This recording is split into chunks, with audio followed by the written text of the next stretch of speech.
Jack el Destripador, el misterioso asesino en serie cuya identidad ha permanecido en el misterio durante mucho tiempo. Eso es hasta ahora. Sí, el ADN de un chaval recuperado en la escena de uno de sus crímenes ha encontrado increíblemente una coincidencia del 100%. Cientos de sospechosos han sido nombrados para este caso y ha desconcertado a los investigadores y riperólogos por más de 100 años.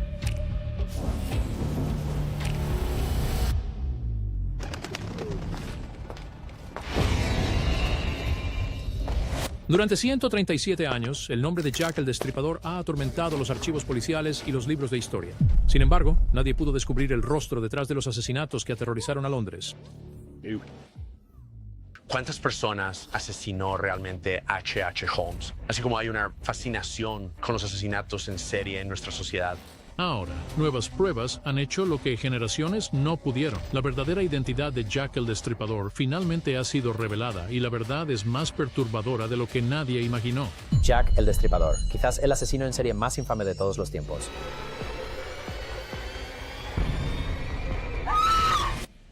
Comienza el otoño del terror. En la fría y tranquila mañana del 31 de agosto de 1888, se hizo un descubrimiento impactante en Bucks Row, una calle estrecha en el distrito de Whitechapel, en el este de Londres.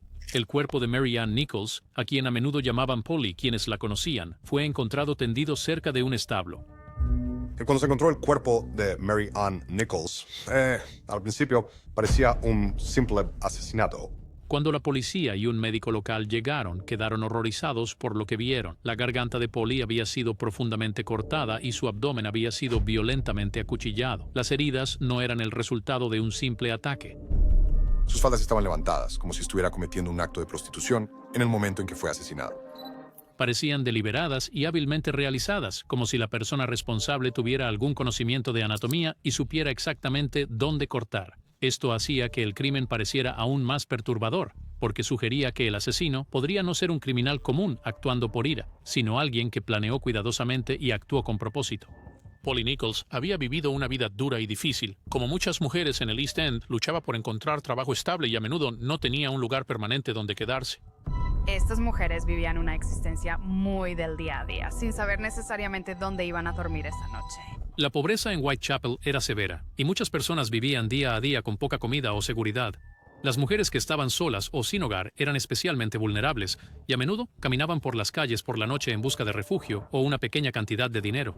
Cuando la noticia del asesinato de Polly se difundió por el vecindario, la gente estaba tanto conmocionada como asustada. Las mujeres que compartían sus circunstancias sintieron que lo que le ocurrió a ella fácilmente podría ocurrirles a ellas. Solo 6 días después, en la mañana del 8 de septiembre de 1888, el miedo en el East End se intensificó cuando otra mujer, Annie Chapman, fue encontrada asesinada en un patio detrás del número 29 de Hanbury Street, a poca distancia de donde Polly Nichols había muerto. Las heridas de Annie Chapman eran muy similares a las de Polly Nichols, pero mucho más graves. El cuerpo de Annie había sido mutilado de una manera que era aún más impactante que el primer crimen. Su garganta había sido cortada de manera similar, pero lo que más perturbó a la policía y a los médicos fue que partes de su cuerpo habían sido cuidadosamente removidas. La garganta fue cortada profundamente hasta la columna vertebral nuevamente. Los intestinos fueron arrojados sobre el hombro y el útero estaba desaparecido. Cuando el médico forense estudió las heridas, comentó que los órganos habían sido extraídos con un nivel de precisión que no podría lograrse fácilmente por alguien sin habilidad o conocimiento. Esto llevó a serias discusiones entre la policía y los expertos médicos sobre si el asesino podría tener algún tipo de entrenamiento quirúrgico. La prensa rápidamente se enteró de los asesinatos y los periódicos de todo Londres comenzaron a informar sobre ellos con gran detalle. Cuanto más escribían, más ansioso se volvía el público. Los reporteros describían las escenas en un lenguaje claro pero vívido, y las historias se difundieron rápidamente por toda la ciudad. Y descubrió que se estaban reuniendo multitudes allí para discutir el asesinato, el motivo del asesino y quién podría haber sido el asesino. Cada nuevo artículo hacía que la gente fuera más consciente del peligro que parecía estar creciendo en el East End. Para los residentes de Whitechapel, el miedo era personal. Las calles estrechas, las casas de huéspedes abarrotadas y los rincones oscuros donde la gente se reunía ahora se sentían inseguros. Las mujeres que antes caminaban solas a casa por la noche comenzaron a quedarse en casa. Amigos y vecinos viajaban juntos siempre que era posible, y la gente hablaba en susurros sobre lo que estaba sucediendo. Todos se preguntaban quién podría ser el próximo. Lo que había comenzado como un par de asesinatos brutales era ahora el comienzo de un miedo que se extendería mucho más allá de Whitechapel cuando las cartas que afirmaban venir del asesino comenzaron a llegar a la prensa y a la policía. cartas y un nombre nacido en tinta. El 27 de septiembre de 1888, algo llegó a las oficinas de la Agencia Central de Noticias que cambiaría para siempre la forma en que la gente pensaba sobre los asesinatos de Whitechapel. Era una carta dirigida simplemente a querido jefe, Shetton M. P. Ing. La carta del jefe es interesante porque es la primera carta que aparentemente fue escrita por Jack el Destripador. El autor de esta carta se burló de la policía y se jactó de los asesinatos que ya habían ocurrido. El tono del mensaje era confiado, casi juguetón, como si la persona detrás de él estuviera disfrutando del miedo que se había extendido por Londres. Hacia el final de la carta, el escritor advirtió que seguirían más asesinatos, y luego se despidió con un nombre que nadie había visto antes. La firma decía Jack el Destripador. La carta estaba escrita con tinta roja, lo que la hacía aún más impactante. Algunos creen que la tinta estaba destinada a sugerir sangre. Cuando los periódicos recibieron copias de la carta, inmediatamente vieron lo poderosa e impactante que era. Imprimieron la carta completa, reproduciendo la firma en tinta roja para que cada lector pudiera verla. En pocos días, el nombre Jack el Destripador se estaba mencionando por todas partes en Londres. Era simple, memorable y aterrador. Para el público, el nombre convirtió al asesino misterioso en una figura reconocible, alguien que parecía tanto real como más grande que la vida. El nombre fue una obra de genialidad. La prensa estaría proclamando el nombre más famoso en la historia criminal. Unos días después, el 1 de octubre de 1888, llegó otro mensaje, esta vez en forma de postal. Comenzaba con las palabras Saucy Jackie y mencionaba 2 nuevos asesinatos que acababan de ocurrir la misma noche. Estos asesinatos llegaron a conocerse como el doble evento. La primera víctima fue Elizabeth Stride, quien fue atacada y asesinada en Berners Street en las primeras horas del 30 de septiembre. Le habían cortado la garganta, pero parecía que el asesino había sido interrumpido antes de poder llevar a cabo más mutilaciones. Menos de una hora después, otra mujer, Catherine Eddowes, fue encontrada muerta en Mitre Square. Sus heridas eran mucho peores. Su rostro había sido desfigurado y le habían extraído uno de los riñones. Ambos tenían la garganta cortada y ambos tenían heridas abdominales con las vísceras removidas. Cuando la postal de Saucy Jackie se refirió a ambos asesinatos, captó la atención de todos. El hecho de que el escritor pareciera conocer detalles que aún no eran ampliamente conocidos hizo que la gente pensara que la misma persona que escribió la postal podría haber cometido los crímenes. El momento era demasiado cercano para ser ignorado. Muchos en la fuerza policial estaban profundamente inquietos por esta posibilidad. Significaba que el asesino podría no solo estar cometiendo estos asesinatos, sino también enviando cartas para burlarse de quienes intentaban detenerlo. Y en esa carta había 2 detalles que coincidían con los asesinatos. El horror se profundizó aún más el 16 de octubre cuando George Lusk, quien era el jefe del Comité de Vigilancia de Whitechapel, recibió otro paquete. El Comité de Vigilancia era un grupo de residentes locales que se habían unido para ayudar a la policía porque estaban frustrados por lo lenta que parecía la investigación. Dentro del pequeño paquete enviado a Lusk había una carta y una pequeña caja. La carta comenzaba con las palabras «Desde el infierno». Exigimos que se haga algo y que se haga esta noche. Desde el infierno. Cuando se abrió la caja, se encontró que contenía la mitad de un riñón humano, que parecía haber sido preservado en alcohol. El mensaje afirmaba que el riñón pertenecía a una de las víctimas del destripador. Los doctores examinaron el órgano, y algunos creyeron que podría haber venido de Catherine Eddowes, a quien se sabía que le habían extraído un riñón durante su asesinato. Otros no estaban convencidos, sugiriendo que la carta y el órgano podrían haber sido la cruel obra de un bromista buscando atención. Realmente no hay nada que pruebe que esta carta fue escrita por el propio asesino. A pesar de las dudas, el público estaba horrorizado. Para ese momento, las cartas se habían convertido en una parte de la historia tanto como los propios asesinatos, aunque muchos funcionarios de policía y expertos médicos sospechaban que la correspondencia podría no haber sido escrita por el verdadero asesino. El tono y el momento de las cartas tuvieron un efecto enorme. El nombre Jack el Destripador ahora estaba permanentemente asociado a los crímenes. Y le preguntó si estaba familiarizado con un Dr. D en relación con los asesinatos de Jack el Destripador. Los asesinatos ya no parecían pertenecer solo a las calles pobres de Whitechapel. Se habían convertido en una obsesión nacional. Los periódicos desempeñaron un papel importante en esta transformación. Compitiendo por lectores, imprimieron cada rumor, cada nueva teoría y cada palabra que llegaba por correo. Los periódicos radicales que usaron los asesinatos básicamente para atacar a la policía. Cada titular añadía más miedo. Personas en toda Gran Bretaña seguían el caso como si se desarrollara frente a ellos. Lo que una vez fue una tragedia local, ahora se sentía como una historia que pertenecía a todos. El miedo al asesino desconocido se había convertido en parte de la vida cotidiana, y el nombre Jack el Destripador se había convertido en uno de los nombres más famosos del mundo. Con la prensa impulsando los eventos, la investigación policial se expandió rápidamente, marcando una de las primeras búsquedas a gran escala en la historia moderna. La casa del hombre y sus límites. La policía metropolitana pronto se dio cuenta de que atrapar a Jack el Destripador no sería una tarea ordinaria. Asignaron a más de 80 detectives al caso, reuniendo a algunos de los oficiales más hábiles y experimentados de Londres. Entre ellos estaban el inspector Frederick Aberline, el inspector jefe Donald Swanson y el inspector detective Edmund Reed. Estos hombres caminaron por las oscuras y estrechas calles del East End durante horas, enfrentándose a malos olores, callejones estrechos y el constante miedo al peligro. Visitaron casas de alojamiento abarrotadas, interrogaron a residentes nerviosos y localizaron a cualquiera que pudiera haber visto o escuchado algo inusual. Cada día traía agotamiento, frustración y la certeza de que el asesino podría atacar de nuevo en cualquier momento. Feliz inspector Goldie. Felicidades. Has atrapado a Jack el Destripador por fin.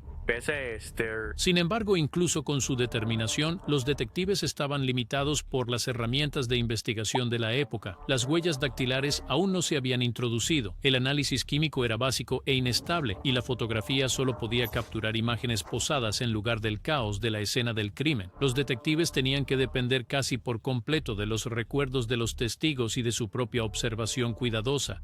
Ambos eran a menudo defectuosos. Las personas recordaban mal los detalles, ignoraban lo que habían visto o tenían demasiado miedo para hablar. Los expertos médicos se convirtieron en una parte crítica de la investigación. Doctores como George Baxter Phillips y Thomas Bond examinaron a las víctimas de cerca, buscando patrones en las heridas de cuchillo y mutilaciones que pudieran revelar los métodos del asesino o su mente.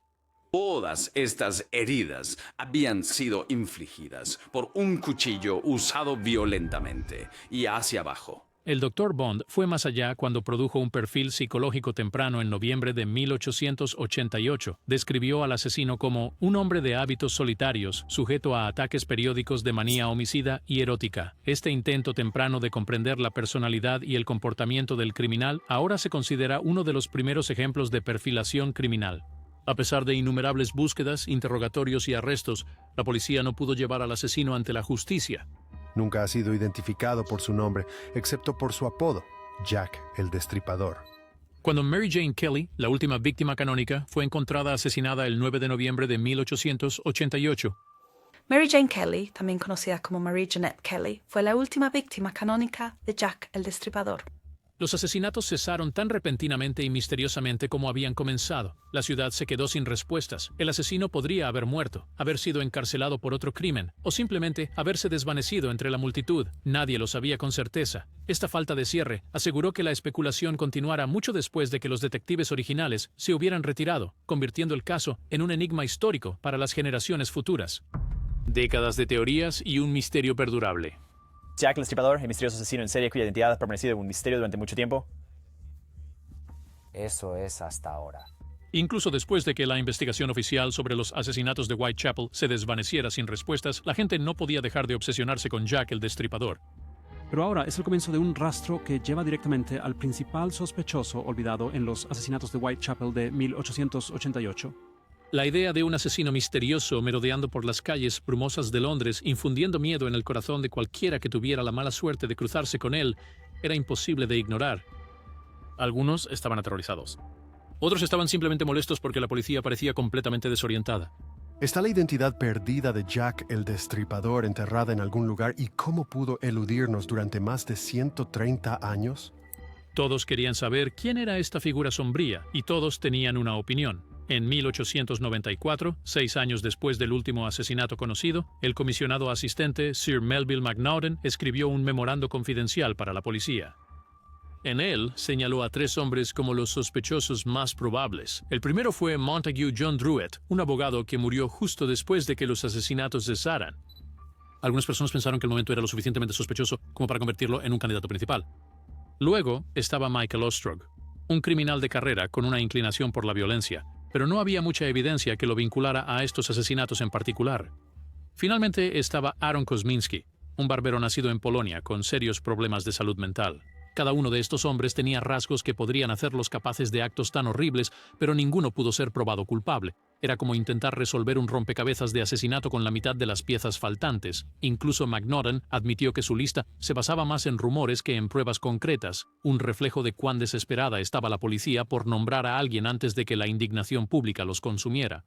A medida que pasaron los años, la fascinación por Jack el Destripador solo creció. Para el siglo XX, escritores, periodistas y detectives aficionados prácticamente se tropezaban entre sí para añadir sus propias teorías. Algunos imaginaron que el asesino era un cirujano hábil, notando la precisión de las mutilaciones. Otros imaginaron a un carnicero, un matarife o una partera trastornada que conocía demasiado bien los callejones de Whitechapel. Algunos incluso sugirieron que era un trabajador extranjero, un forastero culpado por los pecados de una ciudad en caos. Cada teoría decía tanto sobre las personas que la imaginaban como sobre el verdadero asesino. La obsesión reveló más que curiosidad, expuso las tensiones ocultas de la Londres victoriana, su miedo a los pobres, su ansiedad por la inmigración y su relación incómoda con la enfermedad mental.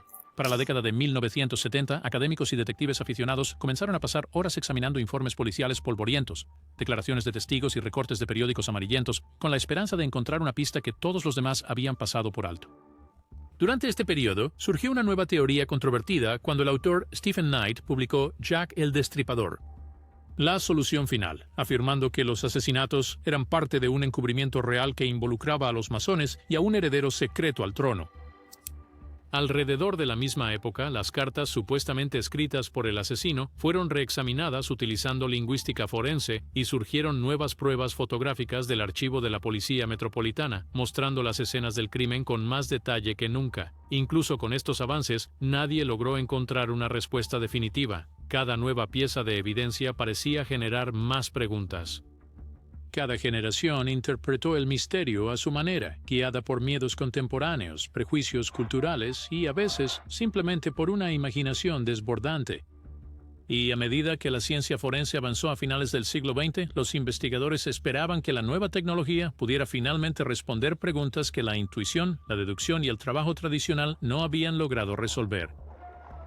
La ciencia forense moderna y la hipótesis de Walter Sickert, el auge del análisis de ADN y los métodos forenses modernos durante la década de 1990 despertó un renovado interés por el misterio de Jack el Destripador. Por primera vez, los investigadores tenían herramientas que podían examinar potencialmente pruebas dejadas más de un siglo antes. Una de las teorías modernas más publicitadas provino de la novelista de crímenes Patricia Cornwell.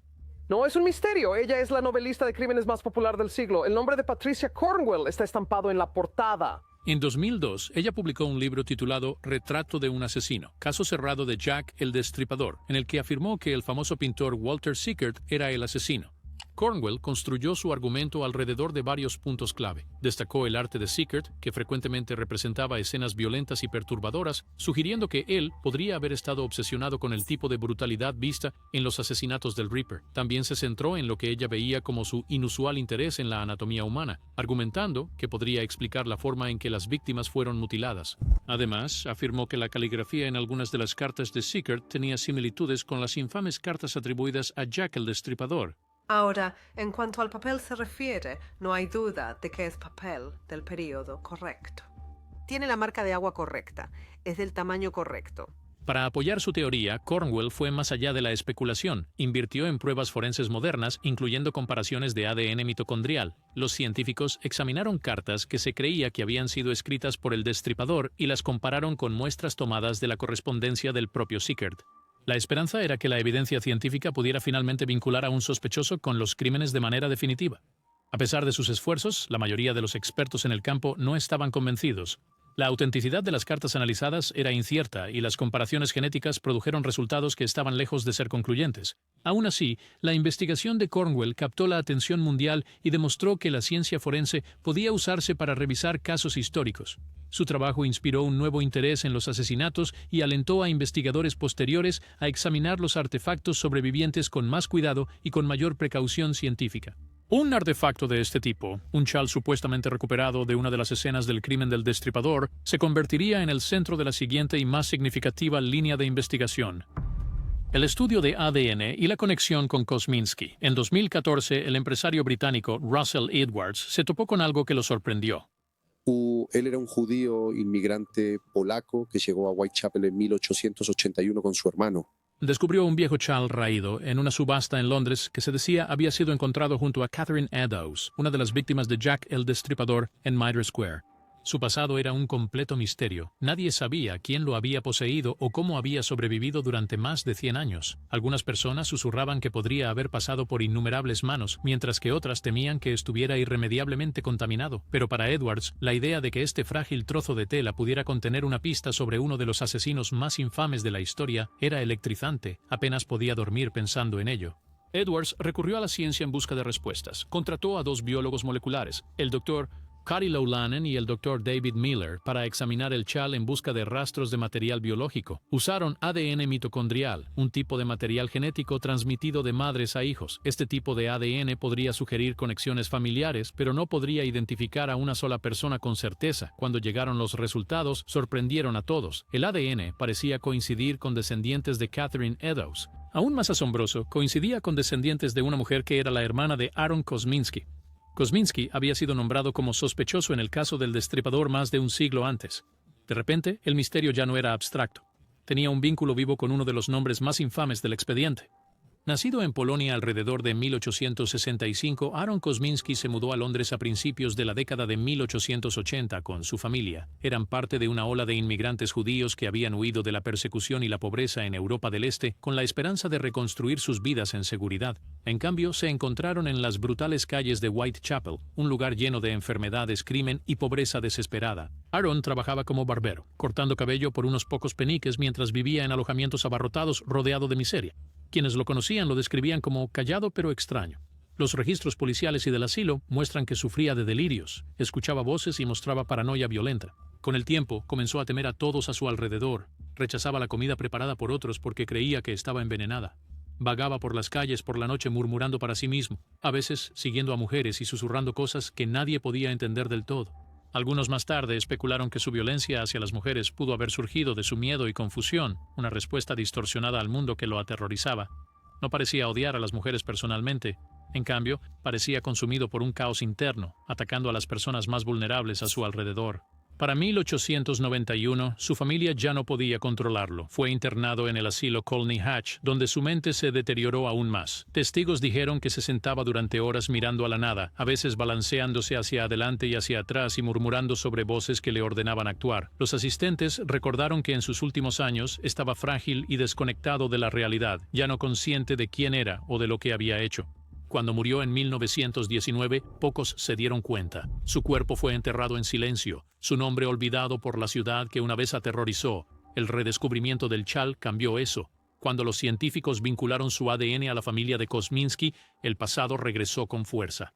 Lo cual correlacionó el hecho de que el ADN mitocondrial sí coincidía con los descendientes de Eddowes y Kosminski. La gente lloró al ver documentales que mostraban los resultados. Algunos sintieron una inquietante sensación de cierre. Otros se horrorizaban al pensar que un barbero inmigrante discreto podría haber sido el asesino más infame de la historia británica. Para los descendientes de las víctimas, los hallazgos reabrieron heridas que nunca habían sanado por completo. Imaginaban el miedo que sus antepasados debieron sentir y se preguntaban si la policía podría haberlo detenido antes. Para el año 2025, un amplio consenso académico había comenzado a formarse en torno a Aaron Kosminski como el perpetrador más plausible de los asesinatos de Whitechapel. Su nombre es Aaron Kosminski. Vivía con su familia no muy lejos, literalmente no muy lejos de los asesinatos. Décadas de investigación forense, perfiles psicológicos y verificación histórica apuntaron a él con una consistencia escalofriante. Las notas manuscritas del inspector jefe Swanson, descubiertas en los márgenes de un antiguo informe, confirmaron que un testigo había identificado a Kosminski en ese momento, pero se había negado a testificar, dejando que el caso se pudriera en silencio. Su confinamiento en 1891 ocurrió exactamente cuando los asesinatos cesaron. Ese momento destacó en cada informe policial y estudio moderno como una evidencia poderosa que lo vinculaba a los crímenes. Hicimos la investigación con todos los principales lugares en Inglaterra, Sotheby's, el V&A. Después de casi un siglo y medio, el caso que una vez paralizó a Londres con miedo parecía haber encontrado su final. Cuando se dio a conocer la noticia, no fue recibida con celebración, sino con un silencioso escepticismo. Historiadores, criminólogos y el público sintieron una extraña mezcla de sorpresa, alivio y tristeza. La revelación no borró el horror ni el sufrimiento, pero trajo una medida de comprensión. El mundo finalmente tenía un nombre, un rostro y una historia de vida detrás de la sombra que atormentaba Whitechapel. Era tanto inquietante como profundamente humano darse cuenta de que Jack el Destripador no era un fantasma ni un mito, sino un hombre real perdido en su propia locura. Jack el Destripador, el misterioso asesino en serie cuya identidad ha permanecido en misterio durante mucho tiempo. Si pudieras hacerle una pregunta a Aaron Kosminski, ¿cuál sería? Comenta abajo.